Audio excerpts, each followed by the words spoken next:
colleagues, welcome back to ImpactEd. Thank you again for joining us today. James and I are going to continue taking you through the journey of situational analysis. We're really excited to be bringing you the next in the series of Every Child Known, Valued and Cared For. As we've spoken about previously, it's an incredibly important piece of work, and particularly if you're looking for school improvement, this is absolutely critical to get it right.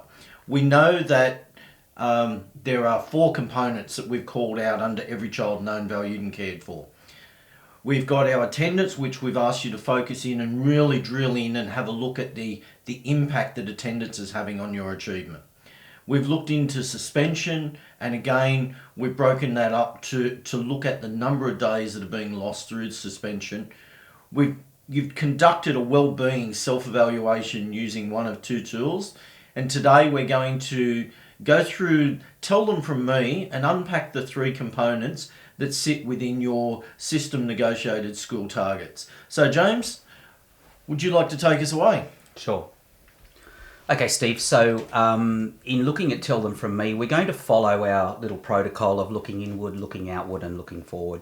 And in this case, looking inward is interesting because Tell Them From Me is data, but the data is derived from views and feedback and the professional judgment of the staff on site. So there's actually a lot going on here, and I think it's pretty important that we flag the evidence base early on. Yes. In this particular piece. So we will provide a link to this document. This is a background paper for the Tell Them From Me. Now, Tell Them From Me is quite a broad church. In other words, there's 3 sets of surveys. We all know that. And given that there are 3 surveys, it allows you the opportunity to triangulate. Now, people who don't understand that word, when something is true for 3 different stakeholders, it's more likely to be true as a general rule. 2 or more data sets means the proof's there. Yeah. So here are the sub-elements of the parent survey and the teacher survey. But most importantly, the thing about Tell Them From Me is that it actually meshes with what works best. Yes. So, and all of these graphics are from that resource I just showed you. And essential reading, if you're using Tell Them From Me, I guess it's incumbent upon you to understand the data set that you're looking at. And I don't think, James, that in the busyness of school life, enough of our staff, and particularly our principals, have had the time to invest in this. So please keep explaining.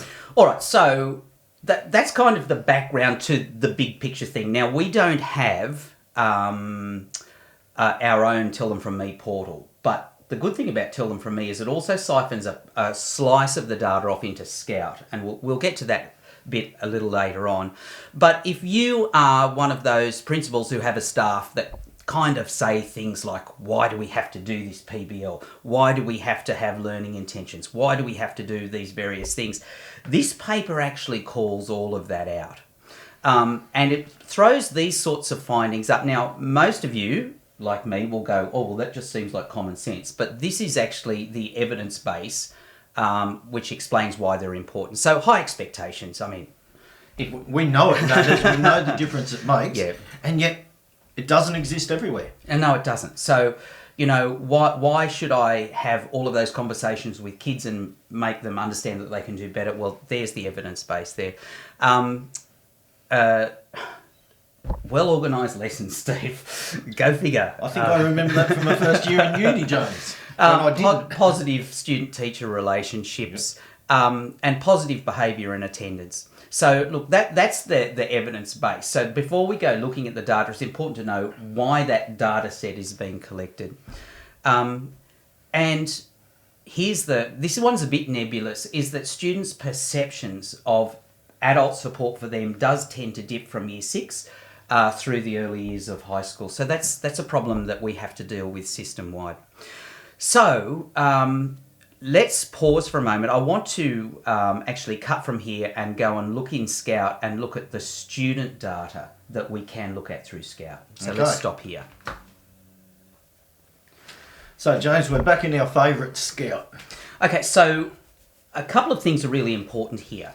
With the the Scout data that you can see is only, as I said, a slice of the entirety of the data. Our strategic plan in the department calls out 3 particular elements of student wellbeing, right? That students feel known, valued and cared for, obviously, and will experience a sense of advocacy, high expectation and a sense of belonging. So for that reason, the elements of Tell Them From Me that refer to those are actually called out in Scout. Yeah, and they're aligned to our school targets, so That's works right. perfectly. Yeah. So a couple of caveats here. Your Tell Them From Me portal will norm your results against a national figure. In Scout, we've got our similar schools groups lined up. Probably more useful. Yeah. We're going to look at the Tell Them From Me. So we've got advocacy, expectations, belonging are the 3 slices that we have here, and we can browse that by year. So this is a primary school example. We have a longitudinal measure at the top, so the last several years, depending on whether you've done the survey those years. And you get the readout down below of comparative. Now you can slice that by male students, female students or all students, and Aboriginal students, non-Aboriginal students and all students. They relate closely to the school targets, that's why they're there. Now we're going into a quadrant view. Now I love a good quadrant where we line one aspect up against another. And so I'm just going to pause the video here and explain the quadrant. Or maybe you can explain the quadrant. Well, so we've got advocacy on the vertical axis. The higher the vertical, then the greater advocacy students are reporting, and expectations moving from left to right, from low to high. So a school where we've got 30% of students up in the top right hand quadrant. So they're the students who are saying they have high advocacy and there's high expectation within the school. That's the area you want to be. That's where we want to be. If we go over to the top left quadrant, those students say that they have high advocacy, but there are low expectations within the school. Unfortunately, we've only got 3% there, which is quite good. The bottom right quadrant, where we have high expectation for success, but the students feel disempowered or with low advocacy, so 16%. This one for me is the alarming one, the bottom left quadrant. This is where we don't want to be. 51% of students are saying they have low advocacy at school, but they also have low expectations within the school for success. People don't expect me to do well and no one helps me, basically. That's why it's so alarming. Let's press go again. This, again, can be sliced by male students, female students, non-Aboriginal students, Aboriginal students, and all of the above. You can browse by year group and you can browse by calendar year, provided you have a data set in there. Really interesting, the advocacy in particular changes so much with years. Sure does. And look, the final one we have here is exactly what we looked at before, only the 2 variables are belonging and expectations. And so the same, you want to be in the top right-hand quadrant. So this is a really good place for you to start looking in a macro sense at where the students in your school are feeling with those 3 independent measures. So let's stop there. Let's now have a quick look at how we might look outward. Great. So, Steve, having had a bit of a look at the sorts of data that was looking inward, right? Now we need to look outward.